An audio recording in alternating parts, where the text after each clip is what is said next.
see Tim Spencer. So if I can, Tim, can we just start with you and then move around the room, starting to your left, and everybody can introduce themselves. Tim Spencer, I'm city attorney from the city of Roanoke. James Schliessman, counsel to the Opioid Abatement Authority.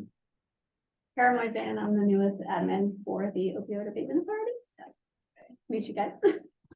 Hello, I'm a Fulbright scholar and an intern at the Virginia Opioid Abatement Authority. Hello. I'm sorry, I didn't say my name. Hello. Hello from Lebanon. Charlie Lincecum, Director of Operations for the Opioid Abatement.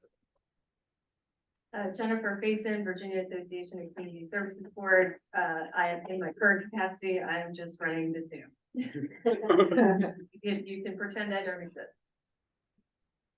Sharon Buckman, I'm Director of Clinical Services at Piedmont Community Services. I'm Mike Tillum. I'm the founder, executive director of the Journey House Foundation, with recovery community organization. We have 120 beds, 15 recovery houses, 2 recovery centers right in this area. My name is Jimmy Thompson, and I'm an addiction treatment physician, president of the Virginia chapter of ASAM, and member of the board. In the gallery, Joel Morgan, Executive Director of Virginia Recovery Pool. Michelle Satterlin on behalf of Dr. Lees. Mark Hickman with VCU Health.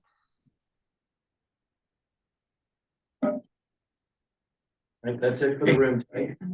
Great, thank you. And so, Dr. Melton, would you mind introducing yourself to the folks in attendance? Hi, everyone. I'm Sarah Melton. I'm professor of pharmacy practice at the Gatton College of Pharmacy and on the Opioid Abatement Authority, serve as vice chair. And Adam? Hi, Adam Rosatelli, Finance Director for the Opioid Abatement Authority. And last and maybe least, Tony McDowell. I'm the Executive Director. I appreciate everybody's willingness to meet in this hybrid virtual / in-person method. It allows us to meet the letter of the state law about public meetings. We have a quorum present with 4 members of the committee physically present in the room, and with Dr. Melton joining us online. So the only folks that we don't have in attendance will be Senator Pillion. He may or may not be popping in during the meeting virtually, and Mr. Holland, Jim Holland, who's a member of the Board of Supervisors in Chesterfield, and Chesterfield is conducting a board meeting as we speak, so he's not able to join us. So with that as an introduction, I believe we've established a quorum. Everybody's been introduced. The first item of business is possible election of a committee chair, and this really is at the discretion of the members of the committee who are present. It would be helpful for us to have a chair established at this meeting, if we can do that, in order to have an individual who can be the main point of contact with the staff as we plan future meetings, and then to preside over future meetings. And so obviously we have 2 folks that are not present today, and so that would make it impossible for them to accept the nomination. But with the indulgence of the committee, I would open it up right now for any nominations for anyone who's willing to serve in the capacity of the chair of the committee. If I could, if she's willing to serve, I'd like to nominate Dr. Sarah Melton as chair. Once again. And third before you get away. You should have been here live. Can't hear you. Okay, I'm happy to serve. If that's the will of the authority, I'm happy to do that. Sounds good to me. All right, thank you. Are there any other nominations? That being the case, we have 1 nomination, which is for Dr. Melton to serve as the chair. Is there a pleasure of the group to offer a motion to adopt a plan for Sarah to become the chair? I'll make a motion for you, Tony. I'm not sure how to verbalize that, but I make a motion to plan for elect Sarah to become the chair of the grants committee. Sarah Melton. I'll second. Okay, we have a nomination and a motion and a second. All those in favor, say aye. Aye. Those opposed? Okay, Dr. Milton, thank you for agreeing and congratulations on your appointment as the chair. And Tony, should we have a vice chair in case Dr. Melton can't be present? Absolutely can do that if the group is willing to make another nomination for an individual to serve as a vice chair. Being the lawyer and the local big mouth, I nominate Jimmy Thompson as vice chair. Second that. We can do that. Like you have enough. Are there any other nominations for vice chair? If not, is there a motion on the floor to nominate and to elect Dr. Thompson as the vice chair? So moved. Is there a second? Second. All those in favor say aye. Aye. Okay, congratulations, Dr. Thompson. You've been elected as the vice chair. Thank you. Thanks, But everybody. for both of you, I think Dr. Milton had a pretty heavy lift in her first committee because there was no staff to help her initially. And so the staff will do everything we can to make this process as efficient and as painless for you guys as possible. So thank you again for stepping up to take those positions. I'm going to turn my video off just to save bandwidth. My wife is working the same space where I'm working, and we're both virtual, and so just saves a little bit of bandwidth. The next item on the agenda is a presentation that is going to be provided both by myself and by Charlie Linicum, and I've got the first few slides on that. And so as Jennifer pulls that up onto the screen, we will be ready to roll. Okay, so welcome to the first meeting of the Virginia Opioid Abatement Authority's Grants Committee, and we can move to the second slide. So I'm going to lay out some proposed goals and objectives for the committee as an effort to create a foundation and lay a path forward.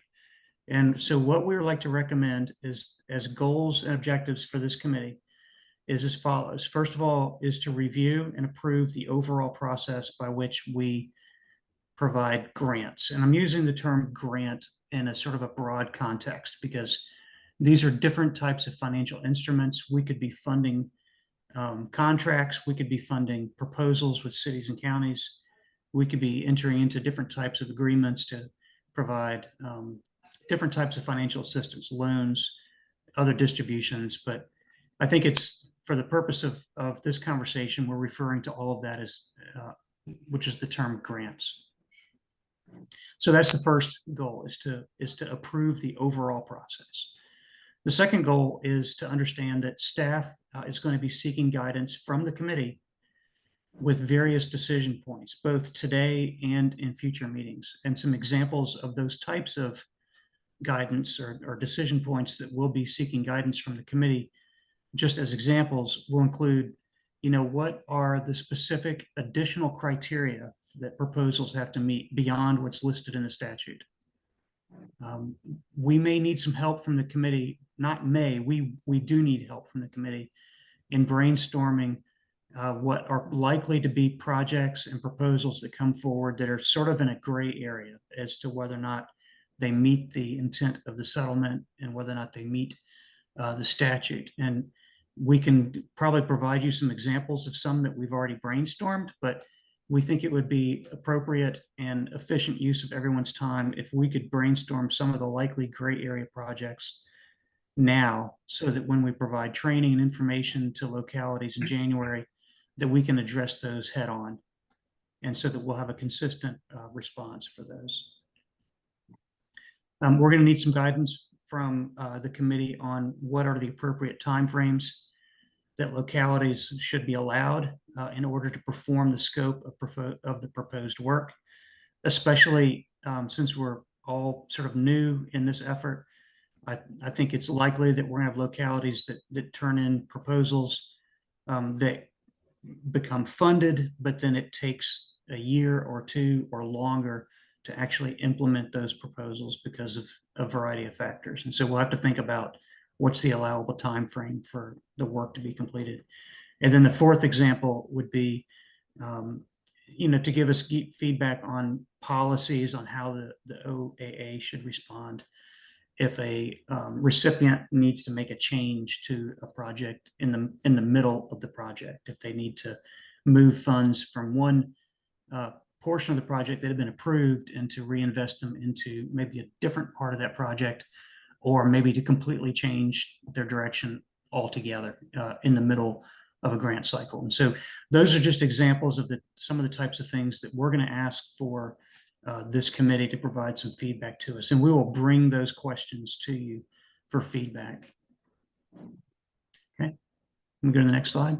A third goal and objective would be to understand that the staff is going to come to the committee and ask for the committee to consider a policy whereby we have various levels of award approval and decision making.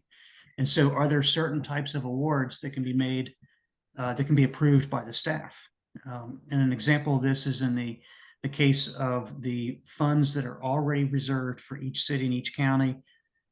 They simply need to show to us that the program that they want to implement meets the statutory requirements. Are there some of those that will meet it? If we can check certain boxes off of a checklist, can the staff simply bundle those into a group that can be put on a list of approved projects? And then at the next level, are there certain levels of awards that would be approved by this committee? And finally, are there certain awards that would need the vote of the full board? A fourth goal and objective is for the committee to provide assistance to the staff as subject matter experts as we go through the review of the proposals. We may need to phone a friend, so to speak. If there's a question about an element, whether it's if it's a treatment issue, then perhaps we could speak with our experts on the board, including Dr. Melton and Dr. Thompson, to gain some insight about that proposed treatment. If there's a question about how a city is structuring a deal legally, perhaps we could consult with Mr. Spencer and so forth, as opposed to having full meetings that we may need to reach out to you individually and get your feedback on specific pieces and parts of different proposals. And the fifth goal and objective is for members of this committee to feel comfortable acting as an ambassador of the authority, and specifically as an ambassador about what the grants committee does when going out and interacting with various stakeholders and people in the community. Okay, just a quick overview of sort of the timeline that we're looking at. The real challenge is the next 2 months, because we have a firm date of January 19th that we are going to open up the application period for cities and counties. And that means that we have to find definitive answers to a number of these questions before then. We need to be able to provide all of the rules, all the terms and conditions, all the details on January 19th. And so from now until January 19th, we're going to be developing policies. We're going to be putting the forms together. We're going to be constructing the terms and conditions, or the fine print, if you will. We're going to be developing the instructions for the applicants and FAQs and training support documents for cities and counties. We are proposing another meeting. The next full meeting of this committee will be on January 6th. We'll be able to do that entirely virtually. The law says that we can't meet virtually back to back. So we can do every other as long as we don't exceed a certain number of virtual meetings. And so the next meeting on January 6th will be virtual. And our expectation is to bring you basically a final draft of much of the policy and the guidance document, so that the committee can take a final vote to approve all of that on January 6th. That gives us then just shy of 2 weeks to package everything up and prepare it for presentation to our live audience on January 19th. So January 19th is, again, it's an announcement, it's an opening, it's a workshop where Charlie and the team are going to review with the attendees how they can apply for these grants and what's required. What are the requirements of the programs? What's the statutory requirements? What's required in the settlement agreements and so forth. The following morning on January 20th, we are going to be doing a best practices workshop to provide cities and counties with examples of the types of programs that have been implemented in other areas, other communities with success, to try to give them some ideas of things to work on. After that point, we need to have monthly meetings of the grants committee in late January, in February, March, April, and May. And in each of those meetings, we'll be bringing to you lists of projects that are proposed for award, or that may be considered for the committee to offer an award, or where the committee may be creating its own set of recommendations to go to the full board. And so this is sort of a rolling process of approving grant applications, if you will, on a monthly basis. And then we plan to stop accepting applications on May 5th. And that's intended to give us enough time to deal with everything that's in the pipeline and make decisions and awards by the end of the fiscal year. The hope is that as we go into the full calendar year 2023, we would like to open this process earlier, probably open the application process in the October, November timeframe to give localities more time to answer questions, to respond to information that we may, where we may need additional information from them, give them time to attend meetings of the authority to respond to any questions or to appeal a decision. That would also be consistent with the time frame that most cities and counties use for their own internal budget process. So if we can open the application period up in November, wrap it up in April or May, I think that is sort of what we're leaning towards proposed schedule going forward. Okay. And then my final slide is just a reminder that we do have a series of listening sessions coming up. We're going to try to make the best use of your time as committee members by bundling, when we have to have in-person meetings, to bundle those with listening sessions, so that you can attend both the listening session and the grants committee meeting. In a couple of cases, we're bundling full board meetings, and in a couple other cases, we're bundling them with grant committee meetings.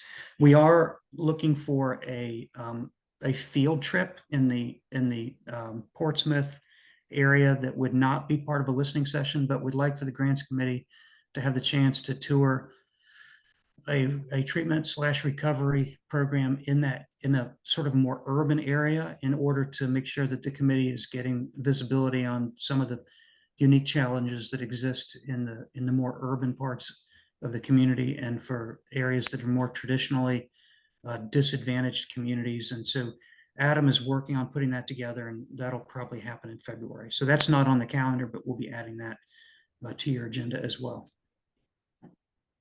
So I'm going to pause here and ask if any members of the committee have any questions for me before I turn over the next piece of the presentation to Charlie. Tony, just one thing, if you could afterwards send everyone a copy of this presentation with the updated calendar. Yes, sir. Absolutely. We'll do that. Thank you. Okay. Madam Chairperson, with your indulgence, I'll turn it over to Charlie to continue on. Sounds great. Thank you. Right. Thanks, Tony. So I'm going to kind of just give an overview of kind of the different areas of buckets and kind of where we're thinking that things are going to go, what we're designing for your review in January. So obviously everything, is going to be driven on our gold standard, which is based on the statutory requirements you're all familiar with. 100% abatement, evidence-based and informed, non-supplanting, can't replace, your local, your state funds or your local funds you've already invested. No indirect costs being, scraping a little bit of stuff off the top for administrative overhead that may be shared amongst 2, 3, 4, or 5 other programs. Obviously, there has to be reporting requirements, not only financial, but also programmatic, or KPI type things.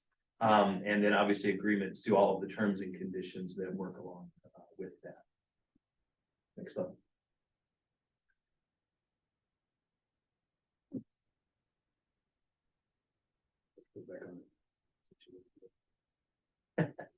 There we are. All right, so we'll start with our process for our cities and counties, their entitlement money. So is the tree that you're all familiar with, this is the 15% of OAA's 55% that goes directly to the cities and counties through the OAA. So we're hoping with everything, the committee's going to oversee the process, the staff, we're going to execute all the work, all the nitty gritty details to be able to bring you all items for decisions. Additionally, the committee is going to kind of ensure that the process is meeting the needs of the localities, so the things you hear from being out, in the Commonwealth that can be brought to us to help make adjustments, and obviously the OAA's mission. Our plan is we would obviously review the applications and kind of mirroring part of what Tony was talking about. We would then kind of categorize them to be for decision making. The next slide. Continuing the city county process, we would kind of have a group of ones that would be available for staff approval. Part of what we do is obviously we need to develop a policy for you all to approve, where this is kind of the things that Tony was talking about, where things that already exist in other areas, things that a locality may already be doing that that they just want to expand upon, add more staff members, add more resources to. These are things that we kind of want to get into the pipeline as quickly as possible and not stand in the way of something that already exists. And then there, other things that might need to have a committee approval or committee review for board approval. So then obviously we need to develop what would constitute denying someone these funds. Initially, we obviously don't want to do that. We hope to be able to kind of request additional information, work with the applicants and be like, well, you see if they can modify and kind of update their submission to make sure that it's meeting the standards that we need to. Though I think we know that some people may have decided that they have determined that this meets, an abatement definition, even though we may not make the agreement. So then if we do get to that point where, then we would present kind of to the committee, here's what they're saying, here's what we're saying, for you all to be able to make a decision. If you think that maybe it could be approved, or if you're feeling the denial as well, then that's something we could take to the full board, and allow the locality to kind of present its case to the full board to make a decision of, will we go ahead and allow an approval, or maybe that is something that pushes a stronger push for an amendment, or would it be an outright denial and maybe they need to start over. So we want to be in the place of making sure that if we ever are into that position, that we're fully open and transparent about any type of denial process. So, and then the application period for this opens January 19th, 2023. Go back for a second. Any questions on the cities, counties piece before I move to the next point? On the denial process, will we be giving the folks that are asking for these grants, will we be giving them examples of what we would deny to keep them from, to give them an outline of what we would accept so they don't? Part of what we're thinking about in our kind of our terms and conditions and guidance documents is things like when we talk about indirect cost, we'll have an example of, if I hire you to run an opioid use disorder treatment program for my locality, and that's what you're doing 100% of that time, that's direct costs, that's eligible. But if I'm going to take 10% for my time overseeing you doing that, that's indirect cost, that's not. So we're going to put examples like that in, and that's also part of the gray area brainstorming that we're talking about, to think about things that might constitute things that maybe have a piece of opioid or maybe are look like opioid but are not, and how do we want to handle it? Yes, sir. And Charlie, are we also going to do, thinking the other way of what Mike had said, almost pre-approved types of programs? Hey, if you're doing this, Yes. it complies. Part of what Hala is doing for us here is our intern, is she's actually working with Jennifer and the CSBs to kind of get a toolkit together of like programs that already exist in other localities that are kind of, would basically be ready to go for a locality that doesn't have anything to be able to implement, and would kind of be like, we'd like to get those kind of in the express lane to get approved, because if it's already got a structure, it's already got performance measures, and we can use those performance measures across the Commonwealth and aggregate them and that kind of thing. That, yeah, we want to try. Those are the kind of things we're thinking about. That would be like a staff approval, and then we would be able to bring to you and say, the staff has approved these kind of in a block, these types of, these types of applications. Thank you. May I ask, will we be considering at all programs that to help address barriers that people experience trying to get services like transportation or homelessness? Is there any way that we can consider that? I think consideration, certainly. I think it's how do we tie it to, how do we brightly show that it is abatement? And it could be something that it's like, is in a certain community is homelessness, say 50% of the homelessness in say Wise County is because of opioid use disorder. And you say, all right, so you have $100,000 program, we can fund $50,000. As an example of kind of things we're kicking around to make sure we're staying towards that kind of 100% abatement. But certainly we want to consider anything that that a locality wants to do, and just trying to figure out how do we work that in to fit the definition. Any other thoughts on that, Tony? Sorry, it takes me a second to find the mute button. I think that any programs that come forward from a locality that are specifically designed to reduce barriers for people to get treatment would absolutely qualify. And, there's a pretty broad umbrella of programs that will meet the definition of abatement. And, what the staff has to think about, we have to think about sort of the worst case scenarios, but I do anticipate that many of the applications that come in will be shovel-ready projects that clearly meet the intent of the settlement and the statute. And I think we'll be able to, as Charlie said, put a lot of those in the fast lane. And so to your question, Ms. Buckman, if there's a program that talks about getting people who don't have transportation to treatment that they need, then absolutely that would qualify. Thank you. Any other questions on the city-county process?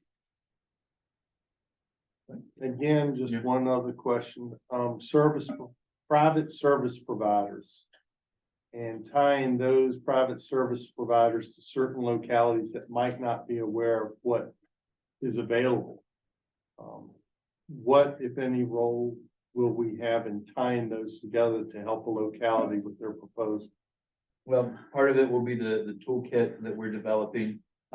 We are working with, the DBHDS, Tony, I just met today with, they have regional kind of representatives that work directly with the CSBs. And we kind of talked to them about what we're doing and trying to have their more out and meeting with the CSBs more often, trying to kind of let them take our things forward. And we're trying to put as many people out to understand that if there is something, if they have a question or interested in using these funds, they can contact us and we can figure out who else to put them in contact with. Is it the locality? Is there, as we receive, the next thing I'll talk about is regional things. And, it may be that we've got 3 small applications from 3 areas that are close together. Should that maybe become a regional effort that can, so we kind of want to be a big tent to bring people together in as many ways as we can possibly. And if we can't do it, we're trying to partner with other people to have more of a statewide reach that can direct people to us. So we can be those relationship builders or conveners if need be. So we're working through that as many ways as we possibly can. Thank you. Mr. Spencer, if I can jump in for a second, this is Tony. We've gotten a lot of, there's clearly an appetite across Virginia for the Opioid Abatement Authority to be a matchmaker between localities and organizations that can provide services. That's going to be, it's going to take us time to get there because that's a very labor intensive type of function for us to provide. It's basically becoming a facilitator. I do believe that that's a huge opportunity for the authority to not just distribute funds, but to really be an authority that entities look to make this whole concept work. And it's one thing to have the money, it's another thing to put the money to the best use. And I think that there's clearly an appetite for someone to help lead in that space. And ultimately, it's a decision of the board how much you want to get involved in that. We're going to bring you some specific thoughts in the budget about how we can push that a little bit more aggressively. But it's definitely an area where there's a need and an appetite for assistance. Got something, Jim? I've got a question in a way, it's for you, Tony. Going back to your initial presentation, but it sort of occurs to me, and I hope I can make this question make sense. But given that our funds are limited, and we're talking about fast track projects, shovel-ready projects. Is there something in the way that we talked about the cycle of taking applications and approving applications that will allow the committee to sort of compare the relative value of different proposals? In other words, if we green light and fast track certain kinds of things, would it, if we're not careful, put us in a position where later in the cycle, we may not be able to approve something that we would have approved because of lack of allotted funding? Is there a way for us to try to make sure we are getting the best relative value out of a cycle of proposals? Or is it sort of, is it more just approve as we go until the money's gone? So let me try to answer the question this way, and then maybe Charlie can provide more clarity. It depends which category of awards we're talking about. You know, each city and each county has a specific amount that they are entitled to under the MOU and under the statute. And all they have to demonstrate is that they're going to spend the funding in a manner that's consistent with the statute. And at that level, at this level of decision making, when it comes to what we call the entitlement funds, the only decision that the committee's making, that the staff is making, is does the request qualify or does it not qualify? And if it qualifies, then we have to fund it. The MOU clearly gives the cities and counties the opportunity to decide how they want to spend these funds as long as it's directed towards abatement. Now, what Charlie's getting ready to tell you about are the regional projects and the funds for state agencies. Those are going to be competitive and they have to add up to a certain number. And so those are the projects where the committee will have to do exactly what you're suggesting, Dr. Thompson. They're going to have to lay them all out on the table and figure out which ones should be funded. What's the priority for different types of projects? Not only do we have to balance it out financially to come to a specific number, but we also have to balance it geographically. And so that we're not funding only projects in Northern Virginia or only projects, in one particular area. And so that's going to be a real balancing act. And I think that's what Charlie's getting ready to present to you next. That makes sense. Thank you. That makes sense. Yeah. Next slide. So, process for regional partnerships. Thanks for the segue. So as Tony mentioned, so these are more competitive. There is no entitlement funds to the regions. There's no there's only the bucket. that, of the OAA's funds that go there. So, and as Tony's also mentioned, it must be balanced. So all the wards combined should be 35% of OAA's 55% of the total settlement. And it needs to be balanced, geographically.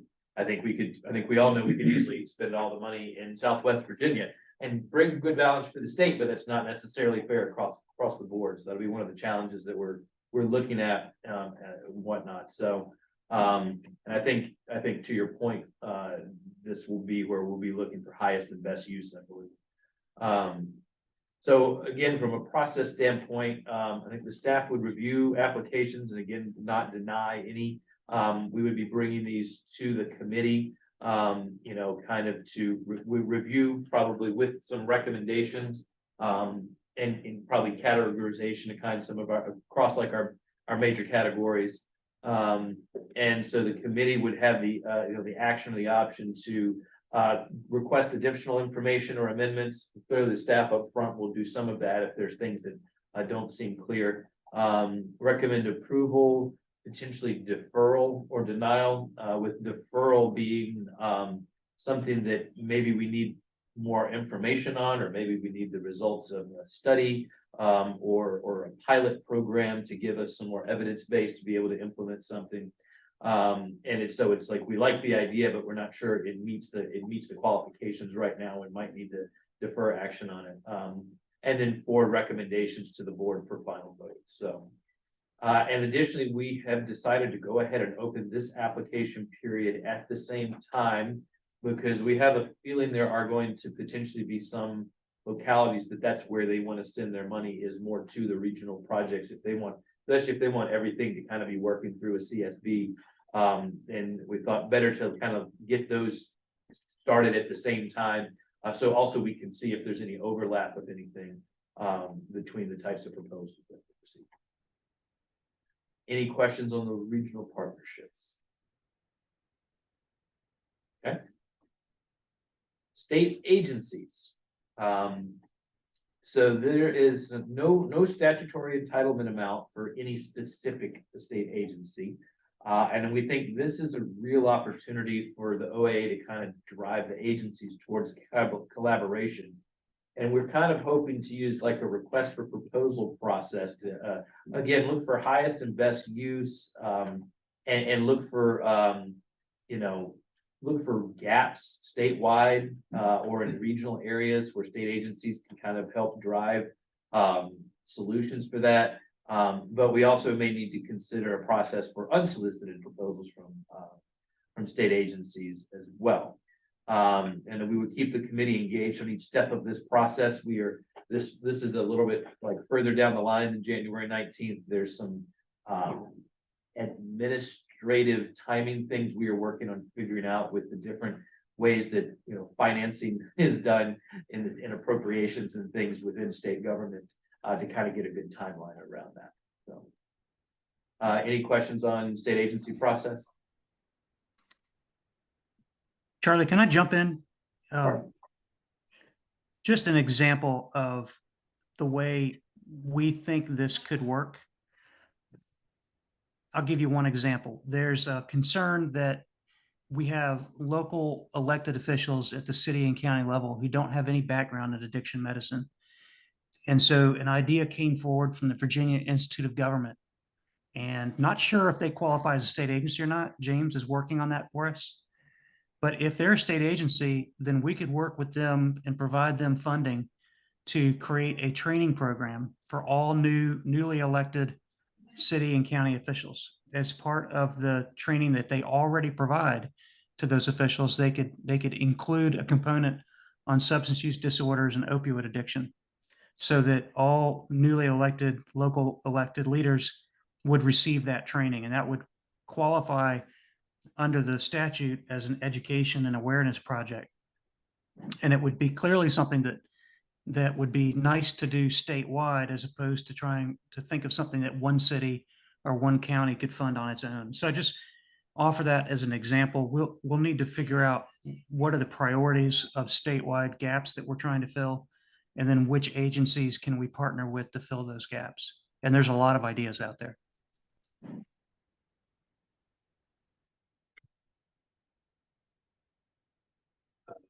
and on so discretionary funds. This is our last bucket.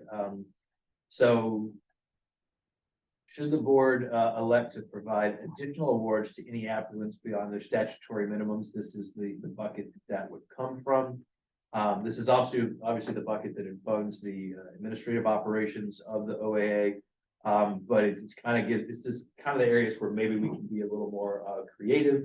Potentially, you know, things like studies and consultants, pilot projects, donations to projects or operations. You know, kind of any other examples, we'll be looking for input from the committee for recommendations of how we might be able to utilize these funds. And I think, Tony, if I'm right, the 25% incentive that we're giving to the localities also comes out of this bucket of funding, right? Yes, sir, that's correct. Any questions on discretionary funds at this point? All right.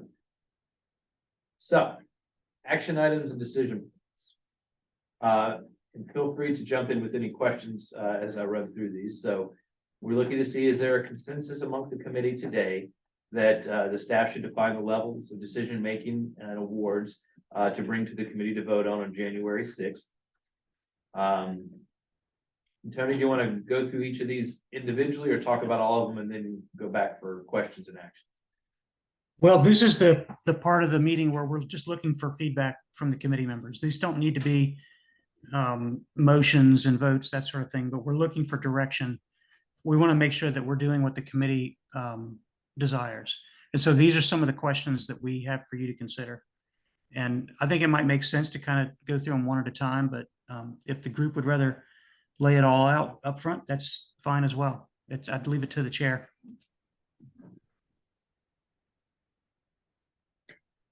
I'm fine with us going ahead and discussing each as we go through, just so that we can kind of get a comprehensive overview as we go through. Sounds great. So then back to the first item then. Would there be a consensus among the members today for the staff to define the levels of decision-making for the applications and awards to be able to bring to the committee to vote on in January 6th? Or are there questions still that you still have about the processes we've laid out as they are current?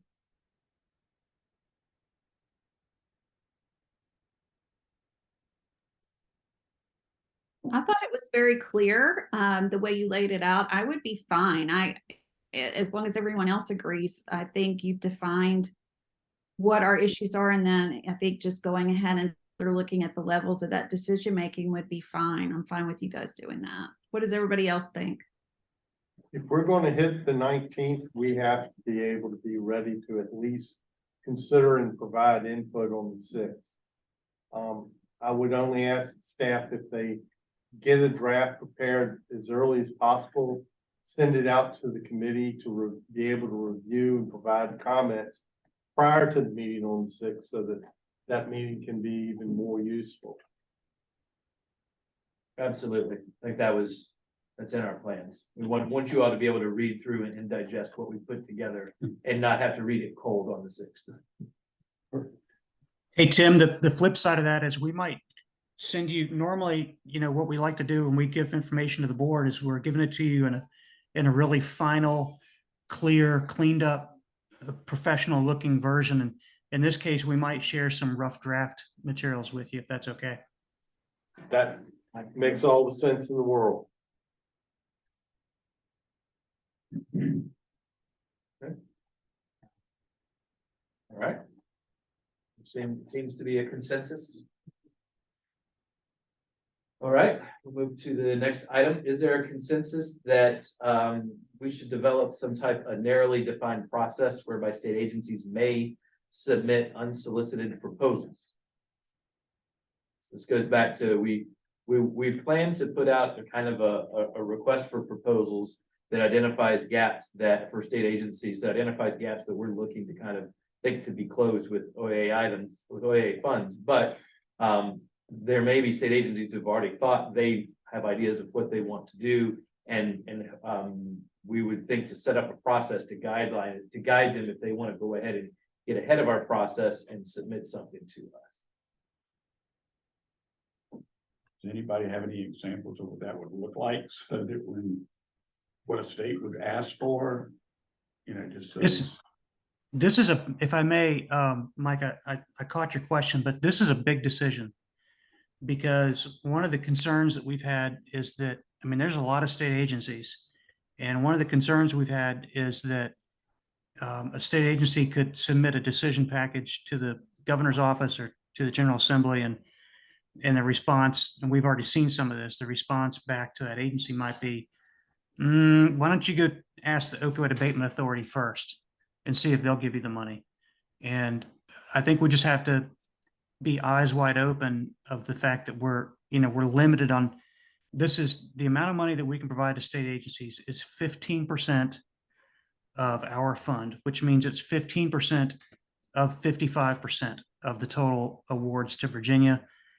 For context, this is a big year for us, and that's $9 million for state agency projects. And so we could very easily be inundated with requests for funding from state agencies.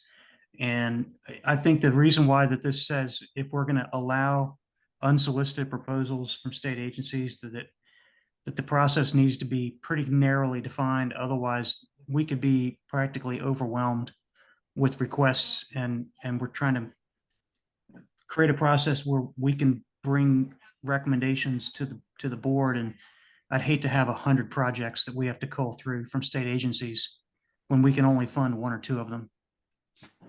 Right, sort of to protect us from the onslaught of, I understand. Well, here's 2 questions. What do you think are the most likely state agencies that we're talking about here? And then second, and I'm sorry, it seems like I'm asking you guys to do the work for us here. What sorts of processes or limiting processes do you have in mind to try to make sure that the proposals we see are not, frivolous or too wide, or what sorts of scenarios have you thought about? How would we do it? I can tell you some of the soft requests that we've already received. We've received, when I say soft, I mean conversations, not formal requests. But it's already come to us. The idea of the Opioid Abatement Authority becoming a funding source for the purchase of naloxone statewide. We've had an inquiry from Department of Corrections about funding MAT programs statewide in the prisons. And while both of those are certainly eligible types of expenses and there's a definite need, either one of those would exceed the full amount that we have available in this category. And so we have enough money to make a difference, but we don't have enough money to fund all of these statewide efforts. And so I think the idea of limiting it is to think about bang for the buck versus, are there other sources to possibly pay for some of these initiatives? And I think that's some of the balancing act that we're struggling with. But maybe the trick is to find projects that can self-fund themselves once we get them up and going, and they're in an area that can figure out how to keep going, because like you said, the money's going to run out. It's not indefinite. So the idea is give priority to the ones that like if Wise County gets $500,000, what can we do, and what is the payoff on how many people can we help for that, and create what that program would look like, because Wise County probably doesn't know, right? And just give them that idea, because we've done the back end work. This would work for you. Would you like to try? It's that kind of the stuff we want to try to work through to offer solutions with this, so that they don't spend it thinking they're doing good, but it's going to be gone in 2 years. Yeah, state agencies, most state agencies that would be looking at this, you're looking at behavioral health, social services, Medicaid, criminal justice, corrections, maybe juvenile justice, veterans services, large agencies that have resources to do gap analysis, to look at performance measures and things, and I think one of those kind of limiting factors might be, is like, do we want to, you know, there's programs that are in place, if you expand those programs, you know, what's our, you know, if we give you $1 million, how many people, you know, what's your gap that you're closing, or is there, I'd be looking, personally, if it was me, I'm looking for something where there's a huge gap and there's nothing that a state agency can step in and work with regional partners or whatever. So I think that's some of the kind of guidelines that we can put on it to say, we're looking for you to show through performance measures how you can close gaps for us as a state agency versus just trying to add 2 more people to something that's already going. And how many more, you know, are 2 more people going to serve 500, 5,000, 50,000, you know, that type of thing. That makes sense, yeah.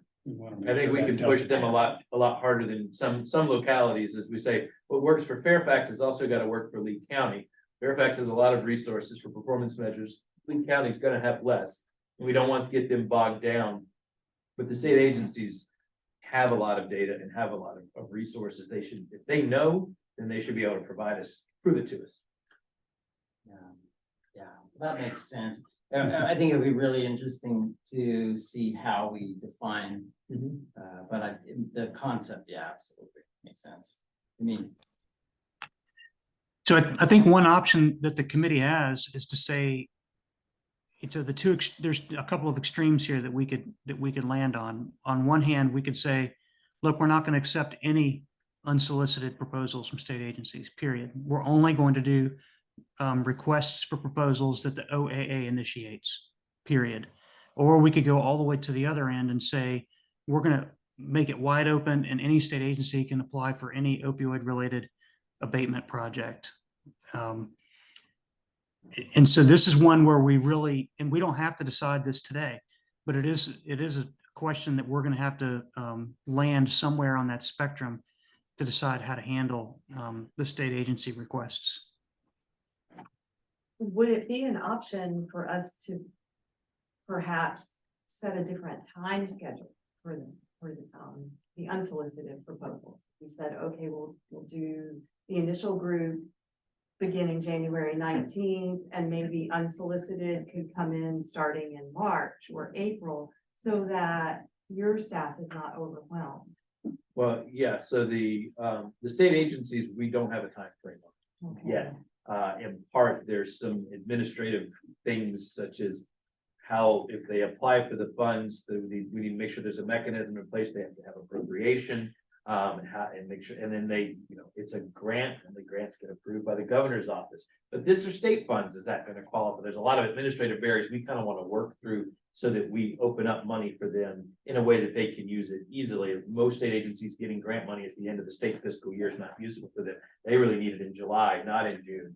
Whereas when you're getting things to a locality, it just becomes revenue that they can control and manage fiscally and reappropriate and those types of things. Whereas state agencies don't have a lot of that latitude. So, but I think that is a possibility. We could have 2 different timelines between like an RFP timeline and an unsolicited time frame as well. Any other thoughts on that, Tony? Well, I think this is a good conversation. One of the options that we had discussed, and it's not on the slide here, is that maybe we have a 2-step process when it comes to the state agency funds. And we start with a request for information and we just put it out. It's an RFI and allow state agencies to provide us with what their needs are, what they think they would be able to do. And we cull through that and from that decide what kind of RFPs we want to issue. So we start the process off by allowing state agencies to send us their ideas, their requests. We review that and reduce it down to specific programs that we are interested in pursuing with those agencies and ask them to give us specific pricing in the form of a proposal to move forward. It's a little bit of a hybrid of the options that we've been discussing. Basically just asking him how we can be a service, tell us what you need, and then we look at that and decide whether that's how we want to spend the money or, okay. And that slows everything down, right? We're not, It does. you imagine? Oh, my goodness. We already Yeah, got I like it. I like that idea plus better regionals. than all of us. Plus being- the- Okay, Because their state agencies work within silos within their own agencies, much less sometimes outside, so we could see similar proposals come in from separate agencies, and it might be, okay, we need to put you two together and hammer out one solution that we can, one of you needs to kind of be the lead to run this and get the funding type of thing. That kind of stuff happens, you know, all the time. As Tony's probably told you, most of these agencies that I listed out have their own substance abuse kind of office, and there's no one kind of statewide that's, you know, ultimately responsible. So that's why we kind of want to be the convener to bring these people together. So it might be that it's a better way for us to kind of look for that highest and best use that we've talked about. there's 113 of these, right? State agencies, depending on the day. I saw 113 somewhere. That's where I came up with that. I know there's more, but I saw 113 Potentially, yeah. somewhere. I think VDOT would have a little trouble getting it funded. So I think we could look at easily potentially 20 agencies that would be able to get it and qualify for funds, maybe I more. don't know, without roads, how do you get people to the treatment? Leave it to the lawyers, right?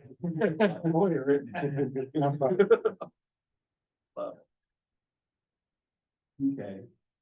So I think the question is, where do we want to go with this, the state agency process? Do we feel more comfortable with setting up an RFI process versus a narrowly defined unsolicited proposal process and try to get ahead of it to get information and then use that as our guidelines? I like the sound of the two-step process a little bit better. So do I. It just gives us an opportunity to breathe a little bit. Right, yeah. I like your suggestion. I'm glad y'all put a lot of thought into this. Present well. Thank you. Yeah, that's better. You know, ask for information, let them do some homework. You know, some of them might not get it to us in a time frame, so they're out. Right. You know, and that'll help us. Yeah, that's a good idea. Okay. So the next item is less a decision point and more kind of what we talked about earlier.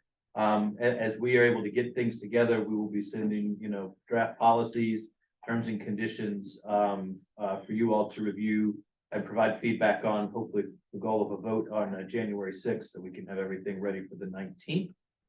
And then, you know, Mr. Spencer, you asked about homework.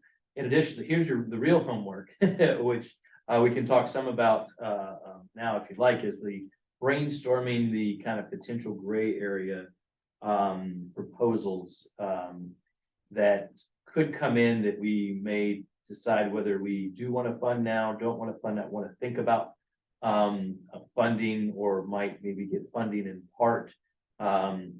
Tony, do you want to run through any specific examples of that?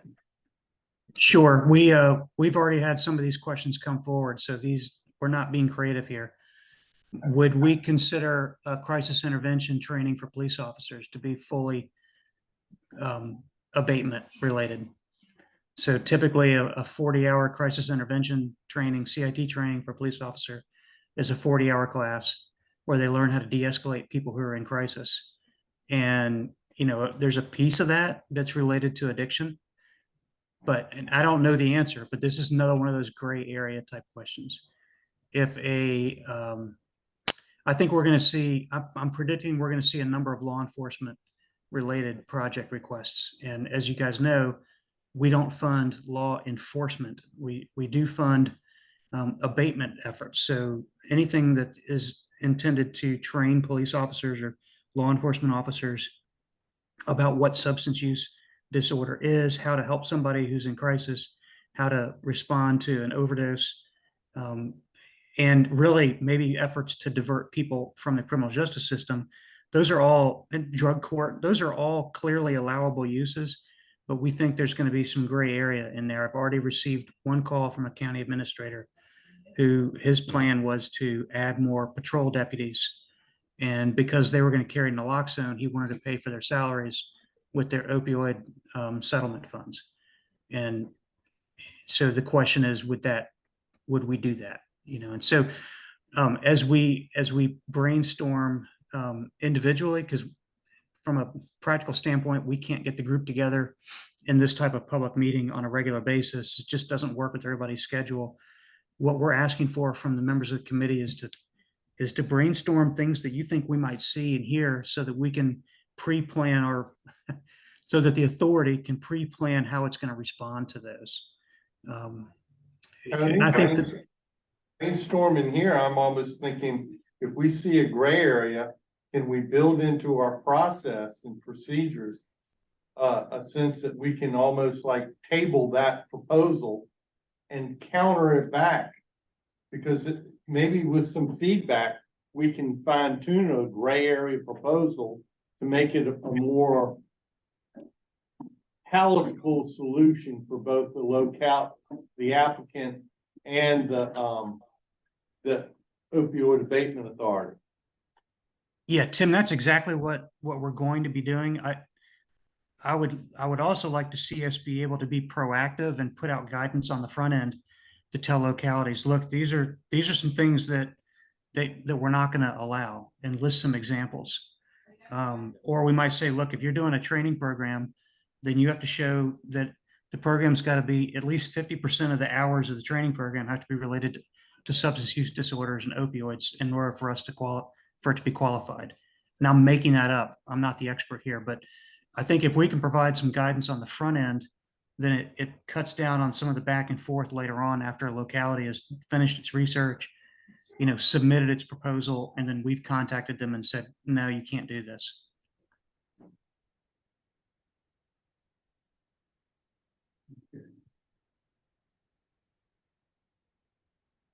So yeah, I think we be looking for you all to think about what you might see and anything you have heard or might hear. And then we will come also with what we've brainstormed, for the 6th with some potential solutions. And I think if something comes up or you get asked or think about something, feel free to, pop an email out to us, and so we can get it on the list or start thinking about ways of how we might be able to, provide recommendations for responses that we can build in.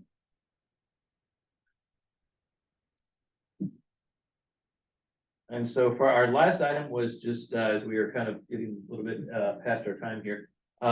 Is there any other thoughts, feedbacks, or questions or things that you were thinking about when you volunteered for this committee that you wanted to see in the process that hasn't come to light? So I have a question, because you talked about homelessness and housing. Okay, and I know we have someone from VCU, and I'm familiar with the Motivate Clinic and what the work that they do.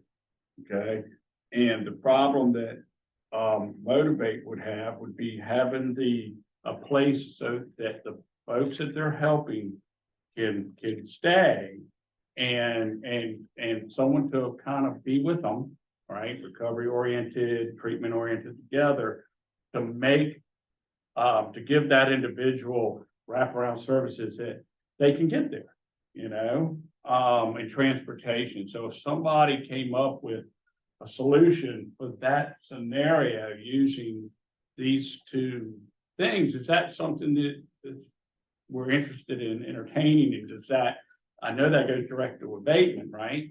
And is that something, because I'm on the streets and I kind of, I'm there. Is that something we want to look at and hear about? I mean, and then try to come up with a plan and then offer it to the ones that are in Wise County, right? Or the areas that don't have the resources that VCU would have, or a county like Enrico has. This has, that you throw some money at it, get that going, and then they're responsible for keeping it going. Okay, and how long can they commit and make a match to keep that program going? Because once the money comes for this program is out, how are you gonna keep it going? Are you just gonna tell the people in the houses we're done? Good luck, see you next time if something comes down the pipe? Or can we put it on the VCU or the Motivate or the county to come together during this, look at it while it's working, figure out how to make it a budget item in that county or whatnot? Does that make sense? You know, so that we can keep it going. I mean, I'm real big on self-funding mechanisms. I've got a nonprofit. I don't do a whole lot of asking. I do help figure out how to keep it going. And that to me is what we should do here is not a lot of money when you think about it. Everyone thinks it is, but it won't last long. So if we're thinking about implementing something, perhaps challenging or not challenging, but you know, get the counties or whoever we're helping to meet us in some of that. I think so, absolutely. You know, If it's- okay. It fits right in, it's just finding the details of how to define Pull it off. Yeah. Yeah. Yeah, the reason I asked the question is that on the slides, it referred to evidence-based or evidence-informed practices, and technically that is not an evidence-based practice, right? Right. Or treatment practice, so that's why I was asking, and yet I do think that, you know, recovery, housing, and there are some organizations within the state that are looking at regulating or at least registering recovery residences so that there's some oversight. That would be the kind of thing that I would recommend, that there's just some kind of some standards. If we're gonna be looking, if we can look at reducing barriers.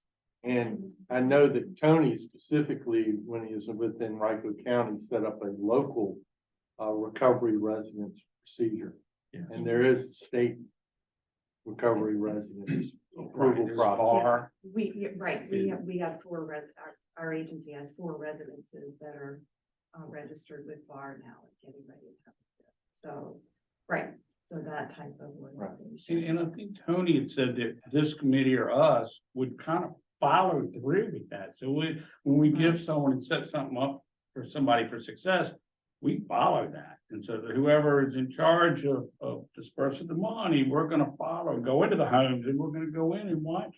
Are they getting to their appointments on time? And are the houses okay? I think, didn't you say something like that, Tony? We're gonna be watching everything? Yeah, I think one of the strongest aspects of the way the code was written is that the Opioid Abatement Authority will have the authority to inspect these projects. And that's exactly what we'll do. We'll go into the field. We might not be able to inspect every project every year, but we're definitely gonna go out there and do a roadshow and see how the money's being spent. And if I can respond real quick to something that Sharon mentioned about evidence-based programs. You know, I think it's fair to say that what the General Assembly was trying to do when they wrote the statute was to avoid allowing a scenario where the money's being gambled away on risky, unproven efforts. And I think providing transportation to somebody to get help is a common sense solution that we can support. I think that the risk on something that is if a city or county comes up with some crazy idea of how they're going to treat people, and it's none of the experts on our board have ever heard of it. There's no evidence behind it. Then it creates a risk, and it's a gamble. And that's what the General Assembly, I think, my read of the statute is that we're trying to avoid those types of wild goose chases. Virginia, it has been seen as really a leader with our arts program through DMAS. And I'm wondering if this group has the opportunity to look at perhaps creating some other, like the question about crisis intervention training. That's really more geared toward mental health. There is a substance use disorders component. But what if we wanted proposals from our institutions of higher education to do some research to develop some new cutting edge interventions, broad-based. I would love to see us be able to come up with new solutions that are effective, at least with a small part of this. Well, that's where we're trying to preserve the discretionary funds that this board has it's one thing to ask for an organization to come up with something. It's another thing to ask an organization to come up with something and offer to pay them to do it. And so to the extent that this committee and this board can approach those institutions of higher learning or state agencies and say, look, we'd like to enter into a contract with you where you propose an educational program to improve people's awareness about opioid use disorder and to create a delivery ready educational program that can be taught to law enforcement officers. And I'm making this up, but that's the type of flexibility that I think the board needs to be able to retain in order to not just act as a distributor of money, but really tackle these problems, especially where there's gaps that are not being filled.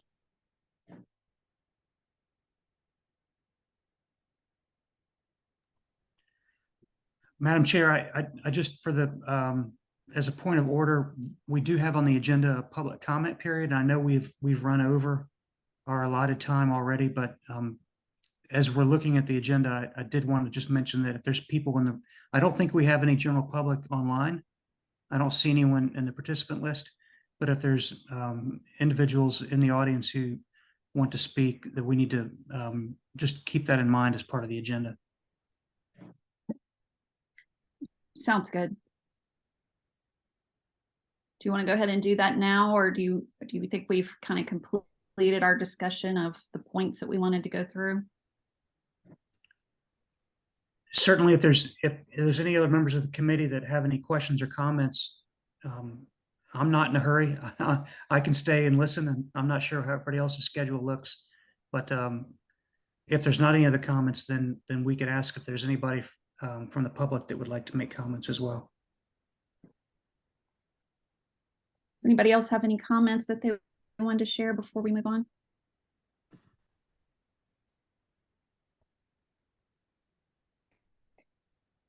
Well, Tony, I think we were all pretty much in consensus with the ideas, with the idea that we will do the two-step process instead of the narrow definition. So I think we can move on and see if there's any public comment.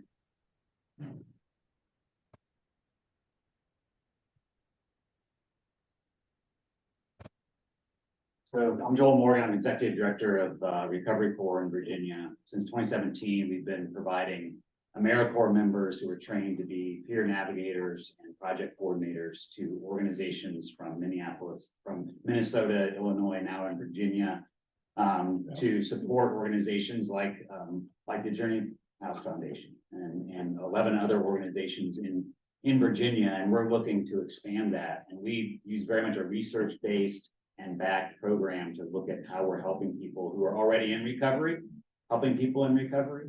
So the people who are our members are increasing their recovery length of time, as well as helping new participants. And so I was really heartened by the conversation today that you're having, and I just want to lift that up, that it's great. I always say though that I wish we weren't here having this conversation. I wish there weren't these issues that we're combating as a community, but we are. And I think part of what Recovery Corps, we'd love to be, as you're looking at things, we'd love to be part of a matchmaking process. We'd love to talk about what we can do, what we can provide, and how we can be of service to localities that may not have something that they can do right away, ready-made. We can come in and really help with that and use people from their region. That's the other cool thing, is we want to use people from their region to do these programs as well. And we'd love to be fully across the state over the next 4 or 5 years. And so that's my comment. Thank you for all the work that you're putting in, especially for the members of the authority and the committee. Thank you for what you're doing. And we're behind the work that you're doing, and we can't wait to see the good that comes from where this money gets distributed. Thank you. Thanks. And I'll let y'all know, they have a strenuous interviewing process. They don't just, they're first class in how they do the work, okay, and how they hire people. They let the localities try to find them. Okay, not every addict is employable. Okay, and you know that, and you get some of these folks, and I think we have 5 or 6. And golly, man, they're shining stars. I can't wait to watch them, because this is only the beginning of their career path. And they lost everything, right? And so they just want to help people. And now they have a way to make a living, take care. I got single moms taking care of their kids and helping people during the day.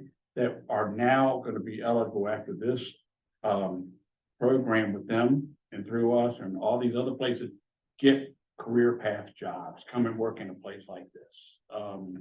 You know, to help folks, you know, get state jobs because they've done the work, and it's really, and that's how this money is helping folks can pay it forward, and that's how I think we can grow this and the, you know, decades to come results. I'm very excited too. I mean, I'm glad you guys are like drilling down on it. I like the idea of the oversight, just not giving someone money. I like the idea of being, you know, and if they're going sideways with it, us trying to, you know, come around them and try to reset or realign them, you know, that's huge. You don't get that anywhere else.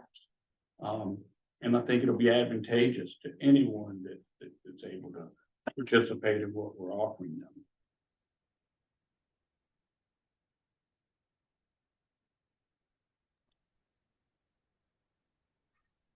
Anybody else?